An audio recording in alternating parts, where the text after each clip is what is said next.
These days, it seems like pretty much everyone has a smart fitness tracking watch. People rave about how these little devices motivate them to get in those daily 10,000 steps and achieve their dreams. But there's a side to things that we don't talk about enough.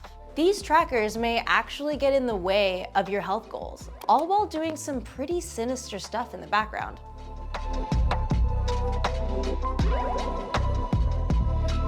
Hi, I'm Sher, and this is the start of FutureProof Health. We did it! We made it! We know that the world of health is complicated, full of opposing ideas and ulterior motives. And that's why we wanted to make content like this. We're down to get into the nitty-gritty details, comb through the articles and opinions so that you don't have to. And all that said, we are not doctors. If you have any suggestions for videos you'd like to see, please leave them down below in the comments. The concept of a pedometer is nothing new and dates back to Leonardo da Vinci like 600 years ago. But it wasn't until Fitbit's 2009 release that the fitness tracker movement really got running. Broadly speaking, fitness trackers are just wearable devices, usually watches that, well, track your fitness. Almost all of them have some kind of pedometer and use steps as a core metric for judging how fit you are. But these devices can go so far beyond just tracking daily steps. The list is always growing, but today you can get trackers to monitor your sleep, heart, stress, respiration, calorie counting, and more. The basic idea here is to transform your daily activity into an easy-to-read set of numbers and charts that the device can then use to help you set and track your goals. It's classic gamification, a tried and true psychological tactic that uses game design elements in other contexts to motivate players towards target behaviors. In this case, users can level up and receive rewards for doing healthy things. Many trackers even take it a step further by adding in a competitive social element, encouraging you and your buddies to get fit in a constant quest to one-up each other. I probably don't need to tell you how motivating gamification can be. Just ask any hardcore Fitbit user and they'll tell you exactly how many steps they've taken today compared to yesterday, and how many calories they've burned in the process, and so on and so forth. It's not surprising that everyone from serious athletes to the average layperson has latched onto these as an everyday necessity. People honestly love their Fitbits. And while I don't fully get it, I can't say I blame them. But the thing with Fitbits, Apple Watches, and the like is that while they have a lot of potential, that potential doesn't always translate to real results. Turns out the research isn't entirely conclusive on whether or not fitness trackers actually help improve your health.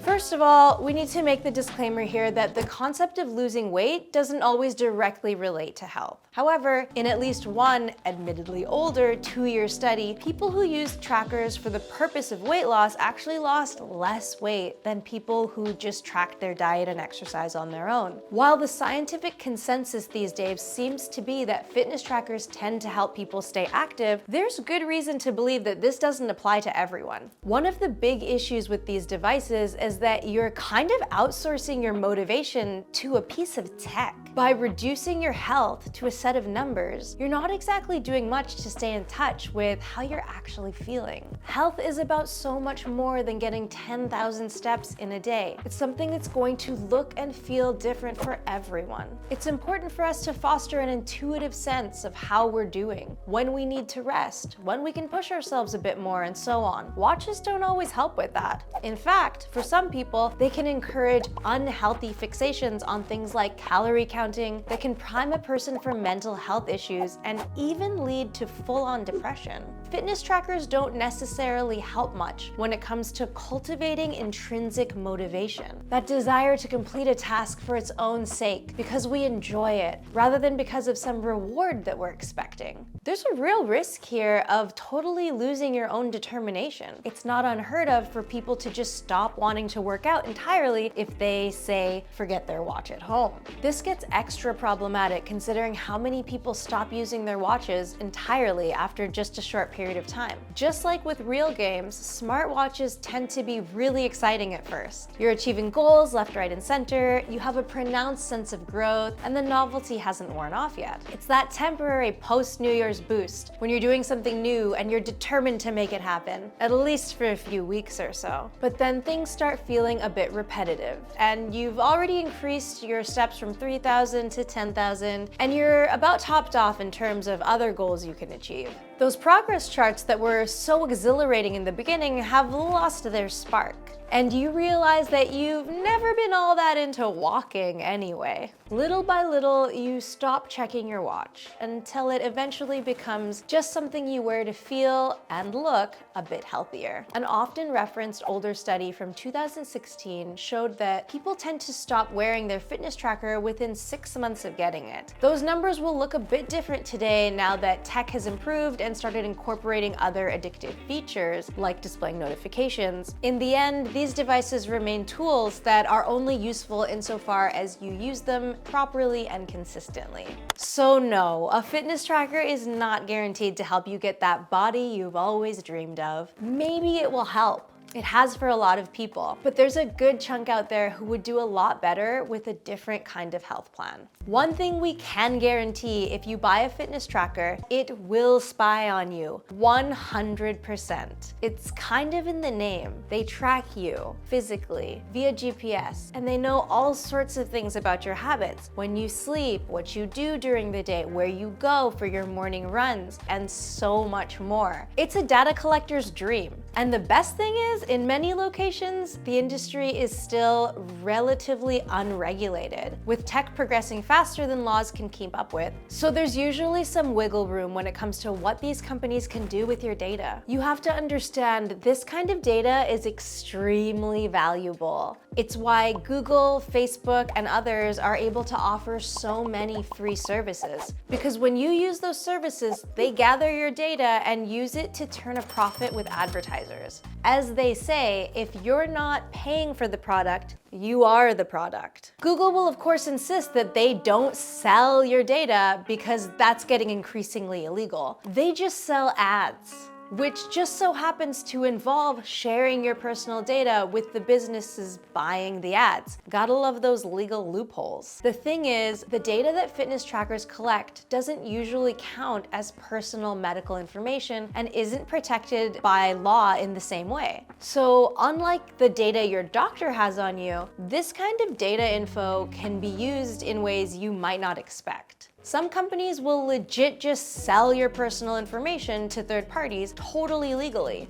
If you don't read the terms of service, and like, who does, let's be real, you may be agreeing to something you're not totally comfortable with. Even if a company doesn't openly sell your data, there's a real risk of hacking. In 2018, one of the biggest hacks in history compromised the personal data of 150 million MyFitnessPal users. Bigger companies like Apple and Google tend to have stronger security, but get this. Just in 2021, 61 million Fitbit and Apple users had their personal data exposed when a third party didn't password protect their database. This included stuff like names, birthdays, weight, height, gender, and geographical location. So all the things you don't want a malicious stranger to know. Now I get it, we live in a very exposed age where we voluntarily share all sorts of things online. I mean, I'm on YouTube. Exposing myself is just part of the job. My point is, it can be easy to underestimate how precious privacy really is. It's by collecting your information that advertisers are able to get you with those targeted ads, convincing you to buy all sorts of crap that you don't need and keeping you a slave to the consumerist machine. Others use detailed information to personalize phishing attempts. Attention Axiom shoppers,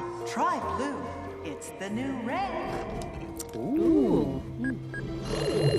The more they know about you, the easier it is for them to gain your trust and scam you out of your hard-earned cash. Then there's the information that's just made publicly available, which is totally a thing, whether because of hacking, your social media settings, or just carelessness on the company's part. For example, some companies will post anonymized data publicly without any obviously identifying information. Sounds maybe okay, except that modern AI can use that kind of data to specifically specifically identify you anyway, so that kind of sucks. There's some concern about how insurance companies may use this kind of data. Insurers are already incentivizing people to share data to get discounts and cheaper premiums. And you can imagine the potential for abuse. You don't run as much as you told your doctor, your tracker detects that you're at risk for illness. That could get in the way of that sweet health insurance deal you almost had. Often, you aren't personally victimized by data collection breaches, and the information is merely used anonymously to help companies get a clearer sense of customer bases or develop algorithms or whatever their goal is. I don't know about you, but that doesn't sit well with me, knowing that often super shady groups are profiting off my data. But maybe that's just me. The bottom line is, you make a trade when you use any kind of smart device. They give you the convenience in exchange for your information. For some of us, that might be a fair trade, but honestly, most of us probably don't even know any of this is happening in the first place. Now, I'm a big fan of doing what you can to take care of yourself and get your exercise in, and I don't want to discourage people from using a device that can help them do that, especially if you have any health concerns, and knowing your heart rate, for example, could really help you stay healthy. But the thing is, we can get so fixated on the next hip thing that we forget that there's other legitimate options that might suit our lifestyle better. Fitness trackers are all about motivating you,